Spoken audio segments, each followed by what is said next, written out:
Hello guys, क्या हाल है? कैसे हैं आप लोग? सब ठीक हैं? उम्मीद है आप लोग सब खैरियत से होंगे। आज के इस वीडियो लेक्चर में हम ME 202 सॉलिड मैकेनिक्स का चैप्टर नंबर 13 बकलिंग डिस्कस करने जा रहे हैं। और इस चैप्टर के अंदर हम लोग जो है थ्योरी के लिहाज से चीज़ें पढ़ेंगे जो कि हमारे पास पेपर के हवाले से बहुत इंपॉर्टेंट है। इसके अलावा हम लोग इसके न्यूमेरिकल्स करेंगे जो कि हमारे पास पेपर में आते हैं। पेपर में इसका एक न्यूमेरिकल आता है और थ्योरेटिकल क्वेश्चंस आते हैं जिसके अंदर ग्राफ शामिल हैं, जिसके अंदर कुछ हमारे पास बेसिक डेफिनेशन शामिल हैं। तो आज हम उन तमाम को स्टडी करने जा रहे हैं। तो सबसे पहले हमारे पास डेफिनेशन लिखी हुई है बकलिंग की, जो कि हमारे पास 2022 के पेपर में आ चुकी है। इसकी डेफिनेशन आ चुकी है और इसकी सिग्निफिकेंसी बतानी है कि इसको हमारे पास स्टडी करना क्यों ज़रूरी है। तो यहाँ पर ये बताया जा रहा है, in buckling the analysis and design of vertical prismatic member supporting axial compressive load is carried out. Column are prismatic member supporting axial compressive loads. यहाँ पर हम लोगों को ये बताया जा रहा है कि बकलिंग के अंदर वर्टिकल प्रिज्मेटिक मेंबर की डिज़ाइन की जाती है जिन पर एक्सियल कॉम्प्रेसिव लोडिंग अप्लाई हो रही होती है। और कॉलम्स हमारे पास क्या होते हैं? कॉलम्स हमारे पास प्रिज्मेटिक मेंबर होते हैं जो कि हमारे पास एक्सियल कॉम्प्रेसिव लोड्स को सपोर्ट कर रहे होते हैं। Okay,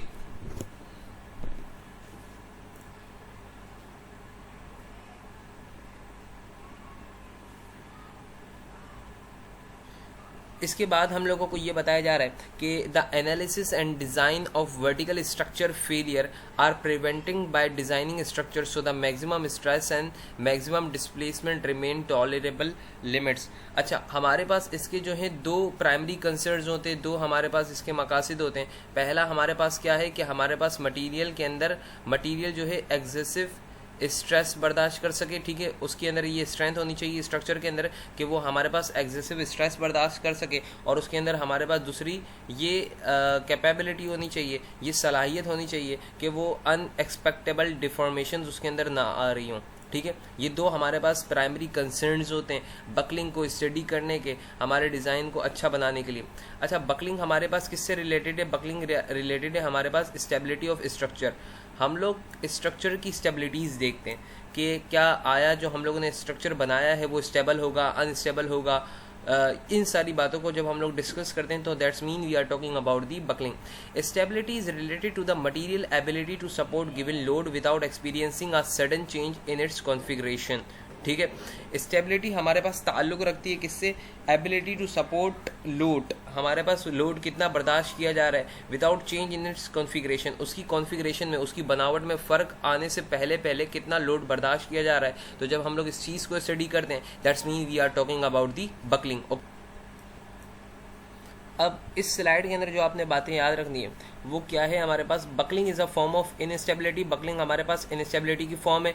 it occurs suddenly when with large changes in deformation. ये हमारे पास सडनली अकर होता है but little changing in load. For this reason buckling must be avoided. Buckling को हम लोग क्या करते हैं? अवॉइड करते हैं क्योंकि भाई ये लार्ज चेंजेस लाते हैं डिफॉर्मेशन के अंदर। Buckling is not failure through yielding. अच्छा, ये वाला जो पॉइंट है ना, इसको डिस्क्राइब करने के लिए इसका हमारे पास आई थिंक ट्रू फॉल्स आया हुआ था या इसकी डिस्क्रिप्शन मांगी हुई थी, लेकिन इतना कन्फर्म है कि ये वाला पॉइंट इन्होंने पास पेपर में दिया हुआ है। Buckling is not the failure through yielding. अब हम लोग यील्डिंग जानते हैं। यील्डिंग हमारे पास क्या होती है? जब मटेरियल के अंदर हमारे पास परमानेंट डिफॉर्मेशन आना शुरू हो जाती है। चैप्टर नंबर 3 के अंदर हम लोगों ने इसको डिस्कस किया था। यील्डिंग पॉइंट के बाद हमारे पास क्या होता है?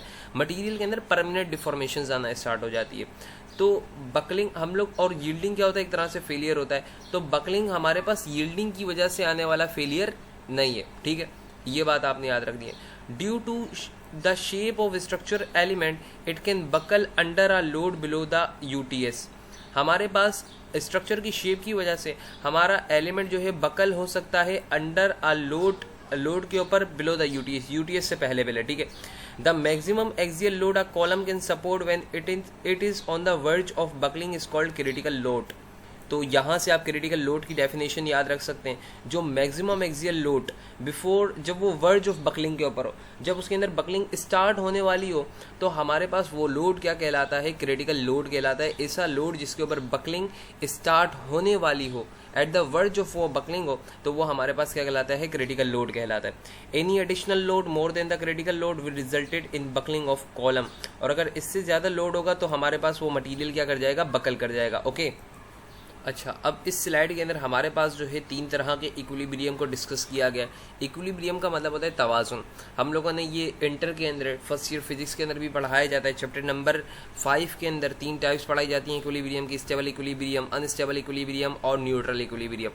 स्टेबल इक्विलिब्रियम क्या है? जब बॉडी को डिस्टर्ब किया जाए और वो अपनी दोबारा से अपनी पोजीशन के अंदर आ जाए, that's called stable equilibrium. Disturb किया, दोबारा पोजीशन में आ गई, स्टेबल इक्विलिब्रियम। इसके बाद हमारे पास आता है अनस्टेबल इक्विलिब्रियम के हम लोगों ने डिस्टर्ब किया, वापस नहीं आई।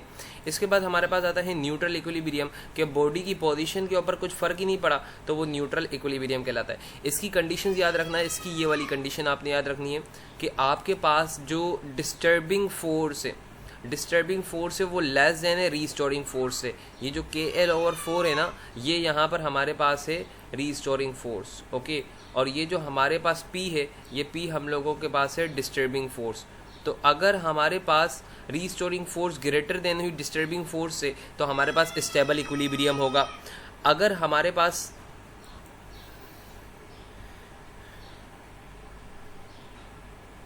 यहाँ पर आप डायग्राम के अंदर भी देख सकते हैं, डायग्राम के अंदर बताया कि अगर मैं इसको डिस्टर्ब करूँगा दोबारा से इसी पोजीशन के ऊपर आ जाएगा। यहाँ पर अगर मैं इसको फोर्स लगाता हूँ, डिस्टर्ब करता हूँ, तो ये दोबारा अपनी पोजीशन पे नहीं आएगा। यहाँ पर फोर्स लगाता हूँ तो इसकी पोजीशन के ऊपर तो कुछ इफेक्ट ही नहीं हो रहा। So this is called neutral equilibrium, okay. Now इस स्लाइड के अंदर जो है आइडियल कॉलम की डेफिनेशन को डिस्कस किया गया। The column that can be considered as an ideal column, जो कि हमारे पास परफेक्टली स्ट्रेट हो बिफोर लोडिंग से पहले वो क्या हो, बिल्कुल स्ट्रेट हो। और दूसरी इसकी कंडीशन है कि वो होमोजीनियस मटेरियल का बना हुआ हो। तो ये दो हमारे पास क्या है, आइडियल कॉलम की डेफिनेशन है कि लोड अप्लाई करने से पहले वो परफेक्टली स्ट्रेट होना चाहिए और वो जिस मटेरियल का बना हुआ होना चाहिए वो होमोजीनियस मटेरियल होना चाहिए, ठीक है। तो ये आपको इसकी डेफिनेशन याद रखनी है। Due to load applied to the column tends to bend as can be seen in the figure, also the load is applied through the centroid of the cross section. When the critical load is reach the column will be on the verge of becoming unstable, मतलब कि वो buckling के ऊपर होगा, ठीक है। अब इससे पहले हमारे पास एक डेरिवेशन की गई और उस डेरिवेशन के रिजल्ट में हमारे पास क्रिटिकल लोड का फॉर्मूला ड्राइव हुआ है। वो फॉर्मूला हमारे पास है π² EI/L², ओके। सो ये फॉर्मूला हमारे पास है क्रिटिकल लोड का। एग्जाम में आपको क्रिटिकल लोड ही मालूम करने के लिए दिया जाता है। अब यहाँ पर देखें मोड्स ऑफ बकलिंग को डिस्कस किया गया। यहाँ पर देखें अगर मैं इस बीम की बात करूँ जो कि यहाँ पर मेरे पास क्या हुई है, बकल हुई है, तो ये 180 डिग्री बना रही है। दैट्स मीन हम लोग यहाँ पर क्या लेंगे, पाई लेंगे, ओके। अच्छा, जब मैं यहाँ की बात करूँगा तो मैं यहाँ पर क्या लूँगा, 2π, और 2π का स्क्वायर मेरे पास क्या होता है, 4π², ठीक है। और यहाँ पर देखें ना पूरा मेरे पास 2π बना है, 360 डिग्री बना है। अच्छा, यहाँ पर अगर आप देखें, यहाँ पर 180 हुआ, यहाँ पर मेरे पास 360 हुआ, फिर मैंने 180 इसके अंदर ऐड कर दिया, ठीक है। तो मेरे पास क्या हो जाएगा, 3π हो जाएगा, और 3π का जब मैं स्क्वायर करूँगा तो मेरे पास क्या आएगा, 9π²। तो ये हमारे पास क्या है, मोड्स ऑफ बकलिंग है। हमारे पास जो बीम्स होती हैं, हमारे पास जो बिल्डिंग्स होती हैं, जब वो हमारे पास इतना लोड उनके ऊपर अप्लाई हो जाता है तो वो इस शिकल के अंदर, इन मोड्स के अंदर क्या होती है, अनस्टेबल हो रही होती है, बकल हो रही होती है। तो आप इसको देखते हुए कि वो किस शेप के अंदर बकल हो रही है, आप अपने फॉर्मूले को यूज़ करेंगे, ओके। नाउ इस स्लाइड के अंदर हमारे पास बताया जा रहा है कि बकलिंग हमारे पास कौन सी एक्सिस से होगी। तो याद रखिएगा, बकलिंग हमेशा उस एक्सिस से होती है जिस एक्सिस का हमारे पास क्या होता है, मोमेंट ऑफ इनर्शिया कम होता है। मोमेंट ऑफ इनर्शिया हमारे पास क्या है, मोमेंट ऑफ इनर्शिया का फॉर्मूला हमारे पास होता है AR², ठीक है। और हम लोगों ने मुख्तलिफ शेप्स का मोमेंट ऑफ इनर्शिया निकालना सीखा भी है चैप्टर नंबर, इससे पहले वाले चैप्टर के अंदर बेंडिंग के अंदर हम लोगों ने सीखा है, ठीक है। सो यहाँ पर कह रहा है एग्जाम्पल, मीटर स्टिक है shown will buckle about A axis. A axis से क्यों, ये वाली जो A एक्सिस है इससे बकल क्यों कर रही है, क्योंकि इस एक्सिस के ऊपर मोमेंट ऑफ इनर्शिया जब लिया गया, कैलकुलेट जब किया गया, तो हमारे पास मोमेंट ऑफ इनर्शिया क्या आया, कम आया, BB के ऊपर क्या आया, ज़्यादा। तो ये कह रहा है कि ये वाली जो मीटर स्टिक है ना, ये A एक्सिस के ऊपर क्या करेगी, बकल करेगी, ना कि BB एक्सिस के ऊपर।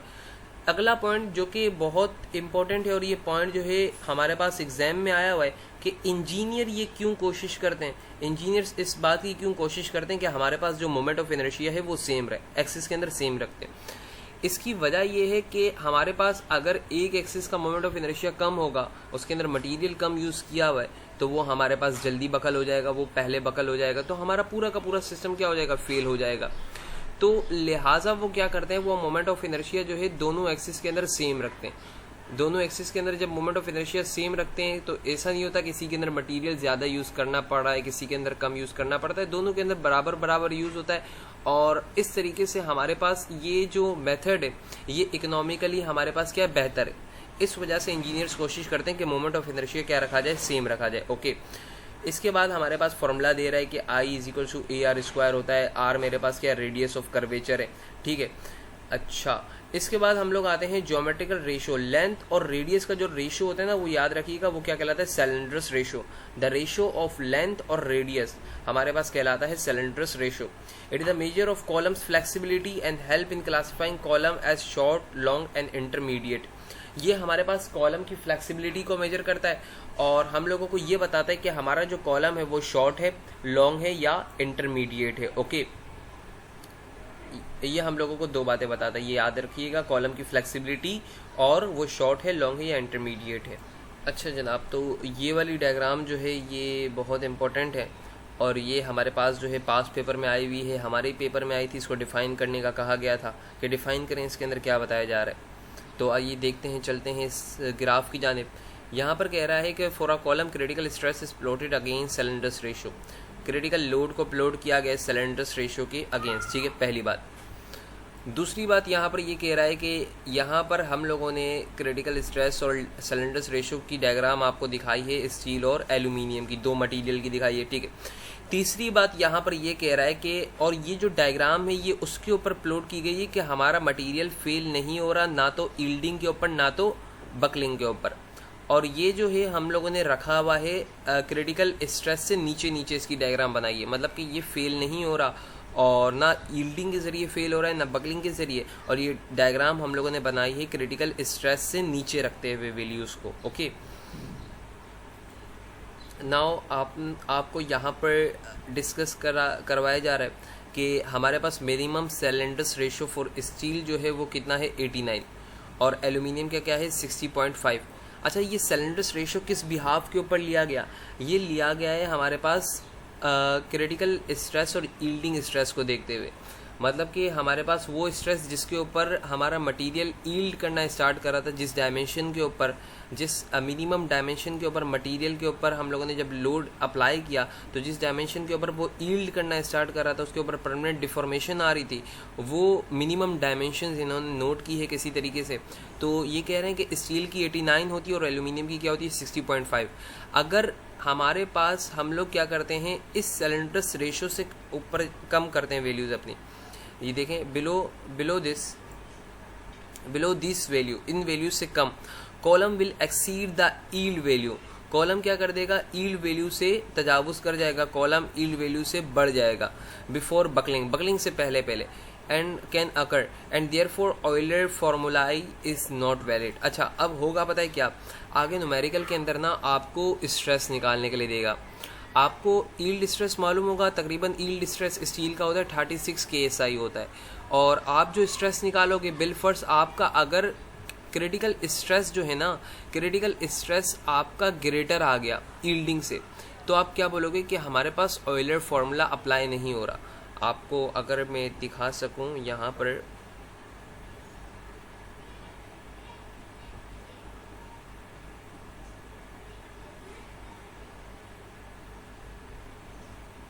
ये देखें यहाँ पर अगर आप देख रहे हैं न्यूमेरिकल की एक एग्जांपल मैंने ली है। हमारे पास जो क्रिटिकल स्ट्रेस है, क्रिटिकल स्ट्रेस हमारे पास क्या आ गया है, ग्रेटर देन आ गया है यील्डिंग स्ट्रेस से। तो हम लोगों ने क्या बोला कि हमारे पास ऑयलर फार्मूला क्या हो रहा है, अप्लाई नहीं हो रहा, ठीक है। तो यही काम यहाँ पर भी किया गया है। यहाँ पर भी यही बताया हुआ है कि अगर हमारे पास जो हमारा मटेरियल है, जो हमारी बीम है, वो यील्डिंग के ज़रिए अगर फेल होगी तो हम लोग बोलेंगे कि उसके ऊपर हमारे पास ऑयलर फार्मूला अप्लाई नहीं हो रहा, ठीक है।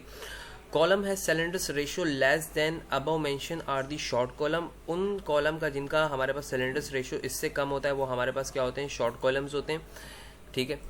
And they can be failed by yielding not by buckling, और वो हमारे पास जो है बकलिंग के जरिए फेल होते हैं, यील्डिंग के जरिए फेल नहीं होते। Column having higher slenderness ratio is term as intermediate and long column.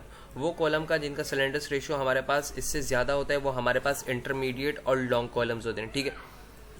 इसके बाद हम लोगों को जो है इफेक्टिव लेंथ की डेफिनेशन बताई जा रही है। Euler formula for critical load was drive using pin support. हम लोगों ने जो ड्राइव किया था वो पिन सपोर्ट का यूज़ करते हुए ड्राइव किया था, ठीक है। It can also determine using other support, लेकिन हम लोग इसको दूसरे सपोर्ट्स के लिए भी यूज़ कर सकते हैं। किस तरीके से?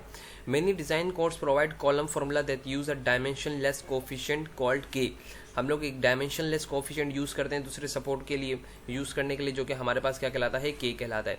Known as effective length factor, जो कि हमारे पास क्या कहलाता है? इफेक्टिव लेंथ फैक्टर कहलाता है। कह रहा है जब आप दूसरे सपोर्ट यूज़ करोगे ना, पिन सपोर्ट के अलावा फिक्स सपोर्ट यूज़ करोगे, तो आप एक फैक्टर यूज़ कर लेना जो कि हमारे पास इफेक्टिव लेंथ फैक्टर कहलाता है।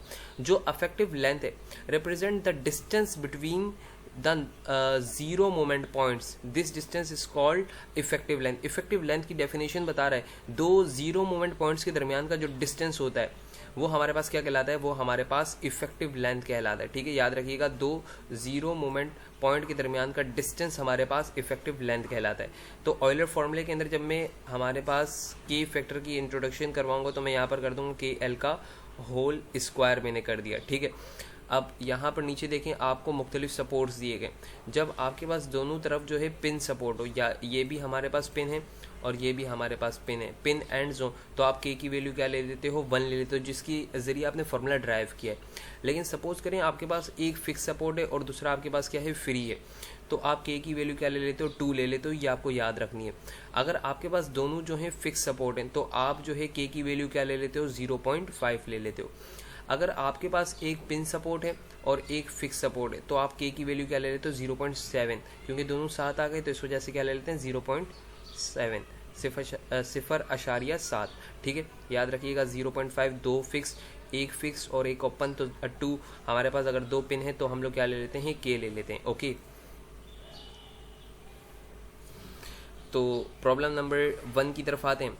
प्रॉब्लम नंबर 1 के अंदर कहा जा रहा है कि a column is made up of the 836 steel has a length. उसकी जो हमारे पास लेंथ है 836 स्टील से बनाया गया है और उसकी लेंथ हमारे पास जो है 20 फीट है, और वो पिन एट बोथ एंड, जो कि दोनों एंड के जरिए क्या है? दोनों एंड से पिन है। अच्छा, ये जो क्वेश्चन है same as it is past paper के अंदर आ चुका है। क्वेश्चन 2022 के अंदर ही आया था। सही है सर, सईद ने बनाया था paper. If the cross sectional area has the dimension shown determine the critical load. क्या मालूम करना है हम लोगों को? क्रिटिकल लोड डिटरमाइन करना है। तो क्रिटिकल लोड डिटरमाइन करने के लिए हम लोग फार्मूला जानते हैं। फार्मूला हमारे पास क्या है? पी क्रिटिकल का पाई स्क्वायर ई आई ओवर के एल का होल स्क्वायर। तो दोनों तरफ से पिन है तो के की वैल्यू तो क्या हो जाएगी हमारे पास? 1 हो जाएगी, ठीक है। ये देखें, के की वैल्यू क्या हो गई? 1 हो गई। इसके बाद ई की वैल्यू स्टील की हमारे पास क्या होती है? कांस्टेंट होती है 29 एक्सपोनेंट 3 के सही। तो हम लोगों ने ये वाली वैल्यू ले ली। अच्छा, इसके बाद हम लोग कह रहा है कि हम लोग क्या कैलकुलेट करना है? हम लोगों को जो है आई कैलकुलेट करना है। सो आई कैलकुलेट करने के लिए इन्होंने एरिया भी कैलकुलेट किया, क्योंकि क्रिटिकल स्ट्रेस जब कैलकुलेट करेंगे तो एरिया चाहिए होगा। एरिया इन्होंने कैसे कैलकुलेट किया? 6, और टोटल इन्होंने क्या किया? ये टोटल ले लिया 6 × 6 एरिया, टोटल एरिया ले लिया। इसके बाद इन्होंने माइनस कर दिया जो हमारे पास होलो है।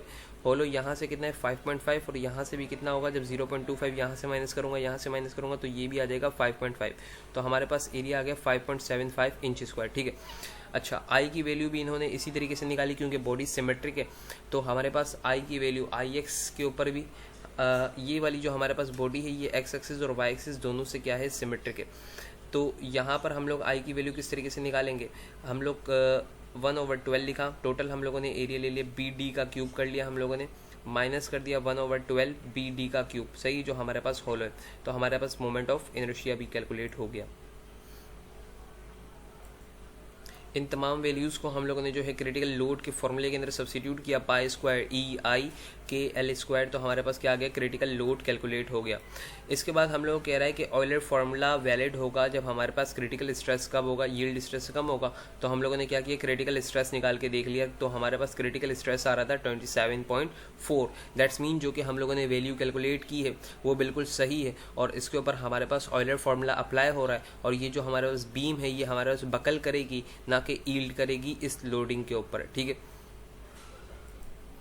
Now we are going to discuss problem number 2, जो कि कह रहा है हमारे पास 836 स्टील है और आपको इस मेंबर का नंबर दे दिया। आपके पास डब्ल्यू बीम है, डब्ल्यू बीम 8 × 31 आपको देखना है। Shown is to be use as a pin connected column, pin connected column है।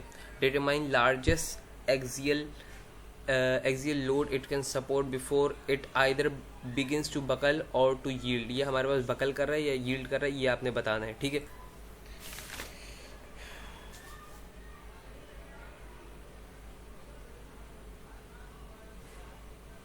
अच्छा, ये हमारे पास जो है पिन कनेक्टेड सपोर्ट है, पिन कनेक्टेड है, तो यहाँ पर के की वैल्यू क्या ली जाएगी, यहाँ पर के की वैल्यू ली जाएगी 1, ओके। अच्छा, अब यहाँ पर हम लोग जो है आई एक्स और आई वाई कैलकुलेट नहीं कर सकते, लिहाजा हम लोग क्या करेंगे, इसके टेबल में जाएंगे, बुक के अपेंडिक्स में जाएंगे, जिसके अंदर डब्ल्यू शेप की हम लोग देख रहे हैं, और हम लोग डेजिग्नेशन में गए तो हम लोग बात करें W8/31 की, ठीक है।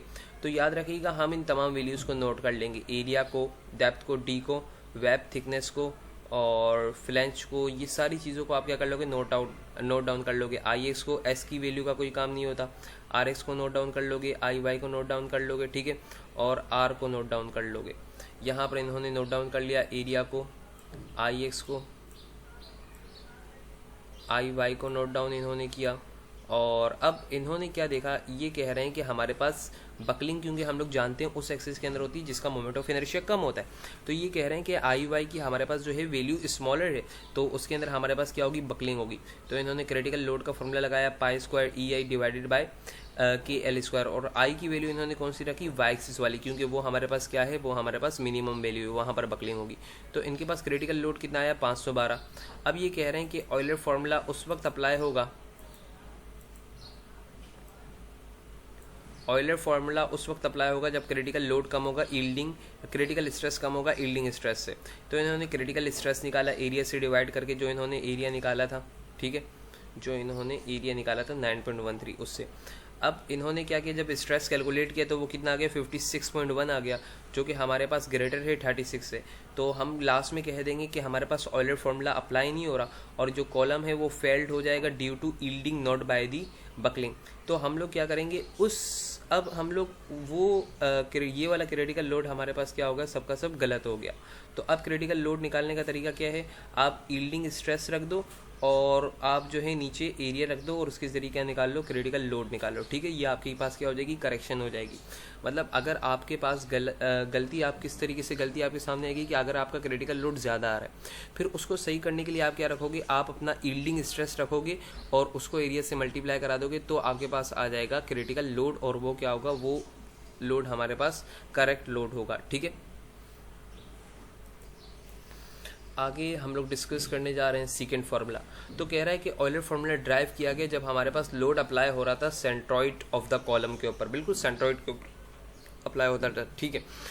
अच्छा, अगर हमारे पास कह रहा है in reality columns are not always straight and generally load is applied eccentrically. हमारे पास आमतौर पर ऐसा होता है कि कॉलम सेंट्रॉइडल एक्सिस के ऊपर अप्लाई नहीं होता, कॉलम इसेंट्रिकली अप्लाई होता है, मतलब कि सेंट्रॉइड से थोड़ा डिस्टेंस के ऊपर अप्लाई होता है। तो हम लोग क्या करते हैं, उस कंडीशन के अंदर सीकेंड फार्मूला यूज़ करते हैं। सीकेंड फार्मूला कब यूज़ करते हैं, जब लोड हमारे पास क्या होता है, इसेंट्रिक होता है, ठीक है। अच्छा, अब ये सीकेंड फार्मूले की डेरिवेशन से हम लोगों को इसकी डेरिवेशन से कोई गर्ज नहीं है, हम लोगों को बस सीकेंड फार्मूला देखना है। सीकेंड फार्मूला हमारे पास क्या है, तो सीकेंड फार्मूला हमारे पास होता है P critical load divided by area 1 + EC/R²। ई मेरे पास एसेंट्रिसिटी है, सी मेरे पास जो है डिस्टेंस है, आगे मैं डिस्कस करूँगा क्या है ये, आर रेडियस ऑफ गायरेशन है, ये सीकेंड लगाया हुआ है, और ये सारी ये लेंथ है, ये आर है, और ये क्या है, critical load E into area. इसको डिस्कस करते हैं, आगे यूज़ करते हैं।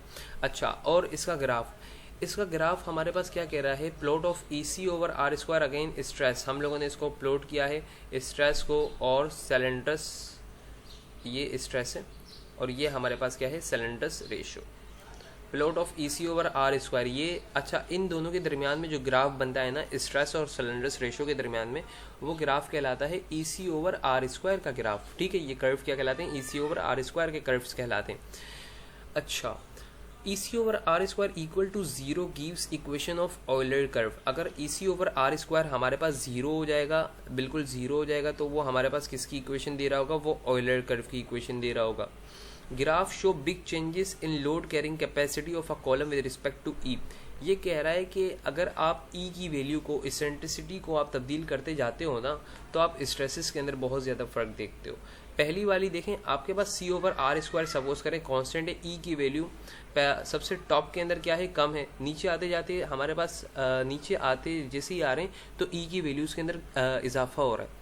ई की वैल्यू के अंदर अगर इजाफा हो रहा है तो आप लोग गौर करें कि आपके पास जो स्ट्रेसेस हैं वो क्या हो रहे हैं, स्ट्रेसेस कम होते जा रहे हैं। यहाँ पर देखें ये स्ट्रेस कम है, ये तो आप ई की वैल्यू बढ़ा रहे हो ना, पहले आपके पास ई था 36, फिर देखें कम हुआ, फिर देखें कम हुआ स्ट्रेस, फिर देखें कम हुआ, ई की वैल्यू बढ़ रही है और स्ट्रेस कम होता जा रहा है। तो मतलब ये हुआ कि आप जब सेंट्रोइडल एक्सिस से अपनी इसेंट्रिक लोडिंग को, आप अपनी लोडिंग को दूर करते जाएंगे ना सेंट्रोइडल एक्सिस से, तो आपके पास जो स्ट्रेस होगी वो क्या होती जाएगी, वो कम होती जाएगी। ये ग्राफ ये शो कर रहा है। अब यहाँ पर देखें ये यही बता रहा है column having higher slenderness ratio fail at near to Euler critical load. वो कॉलम जिनका हमारे पास जो है सिलेंडर्स रेशो हाई होता है,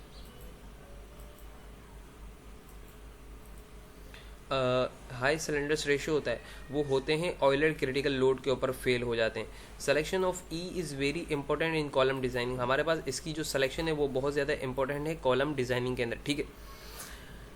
अच्छा, अब यहाँ पर नेक्स्ट क्वेश्चन हम लोगों को दिया हुआ है, कह रहा है determine the load P required to cause 836 steel column to fail either by buckling और यील्डिंग। बताओ यील्डिंग के जरिए फेल हो रहा है या बकलिंग के जरिए। The column is fix at its base and free at the top. तो हमारे पास के की वैल्यू क्या ली जाएगी, के की वैल्यू 2 ली जाएगी सबसे पहली बात। और हम लोग ये जो है सेक्शन ऑफ प्रॉपर्टीज़ के अंदर से W815 का हम लोग जाके देख लेंगे, ये रहा W815, ये सारी वैल्यूज़ हम लोग नोट डाउन कर लेंगे।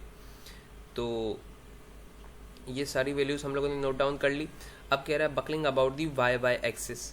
बकलिंग हमारे पास क्यों वाई वाई एक्सिस के ऊपर हो रही है, क्योंकि यहाँ पर आई की वैल्यू क्या है, कम है, तो इस एक्सिस के ऊपर क्या होगी, मेरे पास बकलिंग होगी, ठीक है। अच्छा, आई की वैल्यू रख दी, के की वैल्यू, लेंथ हमारे पास कितनी है, 8 को मैं 12 से मल्टीप्लाई करूँगा तो 96 आएगी। फिर उसके ऊपर मैंने क्या निकाल लिया, क्रिटिकल स्ट्रेस निकाल लिया, जो कि मेरे पास यील्डिंग स्ट्रेस से क्या है, कम है। तो हमारे पास ये कॉलम बकल कर रहा है, यील्ड नहीं कर रहा, मतलब कि ऑयलर फॉर्मूला इज एप्लीकेबल। अब मैंने क्या किया, ये वाला मैं क्रिटिकल लोड यहाँ पर रख दूंगा, एरिया रख दूंगा 1 + ई रख दिया मैंने। अच्छा, 1 + ई की वैल्यू आप क्या रख दोगे, इसेंट्रिसिटी की वैल्यू आप रख देंगे जनाब 1 रख देंगे, ठीक है, क्योंकि सेंट्रोइडल एक्सिस से 1 के डिस्टेंस के ऊपर है। आगे आइएगा सी। अच्छा, सी को यहाँ पर डिफाइन करता चलूँ। सी हमारे पास होता है, याद रखिएगा, आपकी डेप्थ का हाफ। जो भी आपकी डेप्थ हुई ना, जो भी आपकी डी की वैल्यू हुई, उसका आप क्या कर देंगे, हाफ कर देंगे, तो आपके पास क्या आ जाएगा, सी आ जाएगा, ठीक है। अच्छा, ये आर कौन सा लेना है, ये याद रखिएगा। आपने जब यहाँ पर कैलकुलेशन की तो आपने क्या लिया था, आई वाई लिया था, क्योंकि वो वीक एक्सिस था। जब आप मैक्सिमम स्ट्रेस कैलकुलेट कर रहे हो ना, क्रिटिकल स्ट्रेस के अंदर की बात नहीं कर रहा, मैक्सिमम स्ट्रेस की, तो आर की क्या वैल्यू लेंगे, आर की हम लोग लेंगे मैक्सिमम वाली वैल्यू। और आर मैक्स कहाँ होगा, जहाँ पर आई मैक्स होगा। तो आई मैक्स आ रहा था मेरे पास एक्स एक्सिस के ऊपर, तो मैं कौन सा लूँगा, आर एक्स लूँगा, ये वाली वैल्यू मैं कैलकुलेट में लूँगा, ठीक है। के मैं 2 ले लूँगा, लेंथ मेरे पास जो मैं यहाँ पर कन्वर्ट कर दूंगा इसको, रेडियस ऑफ गायरेशन दोबारा से आर एक्स लूँगा, क्रिटिकल लोड यहाँ पर रखूँगा जो मेरे पास आया था, ठीक है। अच्छा, एरिया मेरे पास एक ही है जो मैं यहाँ पर रखूँगा। तो जब इस पूरे को मैं कैलकुलेट करूँगा रेडियंस के अंदर, तो मेरे पास क्या आ जाएगा, मैक्सिमम स्ट्रेस आ जाएगा, जो कि कितना होगा, 8.41 KSI होगा, ठीक है। सो यहाँ पर हमारे पास जो है बकलिंग का चैप्टर ख़त्म हुआ, इख्तिताम हुआ, और हमारे पास सॉलिड मैकेनिक्स का जो है कोर्स भी कंप्लीट हुआ जाता है आज की डेट के अंदर। आज टीचर्स डे है और आज की तारीख के अंदर जो है हमारा लेक्चर कंप्लीट हुआ। I am very very thankful again at the last to my teacher sir Usama Anees के, जिन्होंने ये सब कुछ पढ़ाया समझाया, और जो कुछ भी उन्होंने पढ़ाया और समझाया वो मैं यहाँ पर डिलीवर कर चुका हूँ। अगर मुझसे कोई मिस्टेक हो गई हो, कोई गलती हो गई हो, so I am very very sorry, because क्योंकि इंसान है और इंसान से गलती हो सकती है, लिहाजा वो गलती की करेक्शन कर दीजिएगा, कोई ऐसी बात नहीं है। बट मुझसे जितना हो सका मैंने इस लेक्चर को उतना अपने तरीके से डिलीवर करने की कोशिश की है। और इसके बाद हम लोग जो है वो अपना न्यू सब्जेक्ट को स्टार्ट करने जा रहे हैं, जो कि हमारे पास है अप्लाइड प्रोबेबिलिटी एंड स्टैटिस्टिक्स का। तो हम लोगों को आपको बहुत सपोर्ट की ज़रूरत है, लिहाजा आप इस चैनल को लाइक कीजिए, सब्सक्राइब कीजिए, और थैंक यू टू ऑल।